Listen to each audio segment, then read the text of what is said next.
Recycle ചെയ്യാൻ പറ്റാത്ത പ്ലാസ്റ്റിക്കുകൾ, പ്രത്യേകിച്ച് single use plastic, multi layer plastics. ഈ പ്ലാസ്റ്റിക് നമ്മളിന്ന് ഉപയോഗിക്കുന്ന പാക്കിംഗ് മെറ്റീരിയലിലുള്ള പ്ലാസ്റ്റിക്കുകളെ ഇന്നത്തെ ഒരവസ്ഥയിൽ റീസൈക്കിൾ ചെയ്യാൻ പറ്റുന്നില്ല എന്ന് നമുക്കറിയാം. പ്ലാസ്റ്റിക് വേസ്റ്റ് മാനേജ്മെൻറ്റ് നിയമപ്രകാരം ഇതുപോലുള്ള പ്ലാസ്റ്റിക് വേസ്റ്റിനെ വലിയ ഇൻസിനറേറ്ററിൽ, പ്രത്യേകിച്ച് സിമൻറ്റ് കമ്പനിയിൽ കൊണ്ടുപോയി കത്തിക്കുക എന്നുള്ളത് മാത്രമാണ് ഏക പരിഹാരം. ഈ കത്തിച്ച് ആഷാക്കുന്നതിന് പകരം ഇതിനെ ഒരു വാല്യൂ ആഡഡ് പ്രോഡക്റ്റാക്കി എങ്ങനെ മാറ്റാമെന്ന ചിന്തയിൽ നിന്നാണ് ഓറിയോൺ പോളിമർ കോമ്പോസിറ്റ് എന്ന പ്രോജക്റ്റിലേക്ക് ഞങ്ങൾ എത്തുന്നത്.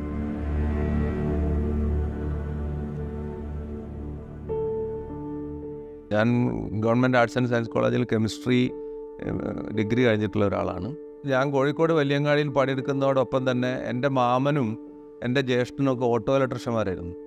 ഈ ഓട്ടോ ഇലക്ട്രീഷ്യൻ എന്ന് പറഞ്ഞാൽ ആ കാലത്ത് ബാറ്ററി റീബിൽഡ് ചെയ്യുന്നവരെ പ്രധാനമായിട്ടുള്ള ജോലി.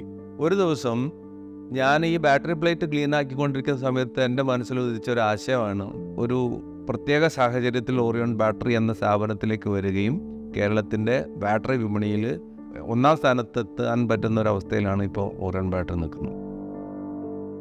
ഓറിയോൺ ബാറ്ററീസിൻ്റെ ഒരു കോർപ്പറേറ്റ് സോഷ്യൽ റെസ്പോൺസിബിലിറ്റീൻ്റെ ഭാഗമായിട്ടാണ് ഓറിയോൺ പോളിമേഴ്സ് ഇൻട്രൊഡ്യൂസ് ചെയ്യുന്നത്.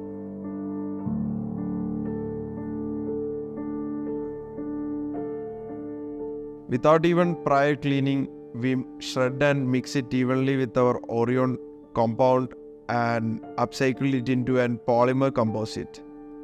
This composite is then extruded and molded into various building materials currently. Our current manufacturing capacity allows us to process 3 metric tons of plastic waste daily, 70 metric tons monthly and 900 metric tons yearly.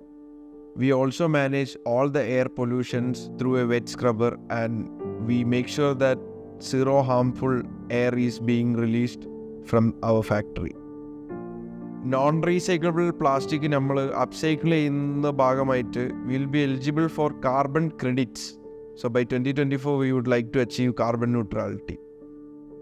ഇപ്പം നിലവിൽ കേരളത്തിൽ നോക്കിക്കഴിഞ്ഞാൽ ഹരിതകർമ്മസേന എന്ന് പറഞ്ഞിട്ടുള്ള ഒരു ഡിപ്പാർട്ട്മെൻറ്റാണ് കൈകാര്യം ചെയ്യുന്നത്.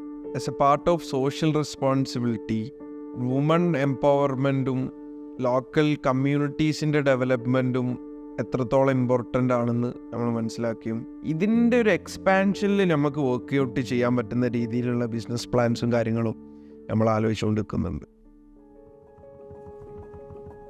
നിസ്സാരമായി കാണുന്ന ഈ പ്ലാസ്റ്റിക് ഉണ്ടാക്കുന്ന ദുരിതങ്ങളെക്കുറിച്ച് നാം നിത്യേന എന്നോണം അറിഞ്ഞുകൊണ്ടേയിരിക്കുകയാണ്. ഒരു പരിധി വരെയെങ്കിലും പരിഹരിക്കുക എന്നുള്ളതാണ് ഓറിയോൺ പോളിമർ കോമ്പോസിറ്റ് എന്ന പ്രോജക്റ്റിൻ്റെ മുഖ്യമായ അജണ്ട. ഈ പ്രോജക്റ്റിൽ നിന്ന് ഉൽപ്പാദിപ്പിച്ച് പുറത്തേക്ക് വരുന്ന മെറ്റീരിയൽ ഉപയോഗപ്പെടുത്തിക്കൊണ്ട്, പ്രത്യേകിച്ച് ബിൽഡിംഗ് മെറ്റീരിയൽ ഉപയോഗപ്പെടുത്തിക്കൊണ്ട് സാധാരണക്കാരായ ജനങ്ങൾക്ക് ആവശ്യമായ തരത്തിലുള്ള വീട് നിർമ്മിക്കാനും ലോ കോസ്റ്റ് ബജറ്റിൽ വളരെയധികം പ്രകൃതിക്ക് അനുകൂലമായ, അല്ലെങ്കിൽ പ്രകൃതിക്ക് യാതൊരു തരത്തിലും ഡാമേജ് ഉണ്ടാക്കാത്ത പ്രോജക്റ്റുകൾ ഉണ്ടാക്കാനും പറ്റുന്ന തരത്തിലേക്കും ഞങ്ങളുടെ ഭാവിയിൽ പ്രോജക്റ്റുകളെക്കുറിച്ച്, പദ്ധതികളെക്കുറിച്ച് ആലോചിച്ചുകൊണ്ടിരിക്കുകയാണ്. റീസൈക്കിൾ ചെയ്യാൻ പറ്റാത്ത ഈ പ്ലാസ്റ്റിക് വേസ്റ്റിനെ ഇറാഡിക്കേറ്റ് ചെയ്യുന്ന ഒരു പ്രോജക്റ്റ് എന്ന നിലയ്ക്കാണ്. തീർച്ചയായിട്ടും ഇത് കേരളത്തിൽ ഞങ്ങളിന്ന് കോഴിക്കോട് ആരംഭിച്ച് അത് ലോകത്തിൻ്റെ വിവിധ ഭാഗങ്ങളിലേക്ക് പോലും ഈ പ്രോജക്റ്റിനെ എത്തിക്കാൻ പറ്റുന്ന ഒരു കാഴ്ചപ്പാടോടുകൂടിയാണ് ഞങ്ങൾ ഇപ്പം മുന്നോട്ട് പോയിക്കൊണ്ടിരിക്കുന്നത്. തീർച്ചയായും ഇത് വരാനിരിക്കുന്ന ജനറേഷന് ഈ ഭൂമിയെ ഇതുപോലെയെങ്കിലും കൊടുക്കാൻ പറ്റുന്ന രീതിയിലേക്ക് ഞങ്ങളാൽ കഴിയുന്ന ഒരു പുതിയ ഒരു സംവിധാനത്തിലേക്ക് ഞങ്ങൾ ചെറിയ രീതിയിലാണെങ്കിൽ പോലും ഇപ്പോൾ നീങ്ങിക്കൊണ്ടിരിക്കുകയാണ്. തീർച്ചയായും നിങ്ങളുടെ എല്ലാവരുടെയും സഹായവും സഹകരണവും ഒക്കെ ഈ കാര്യത്തിൽ ഉണ്ടാവണമെന്ന് അഭ്യർത്ഥിക്കുന്നു.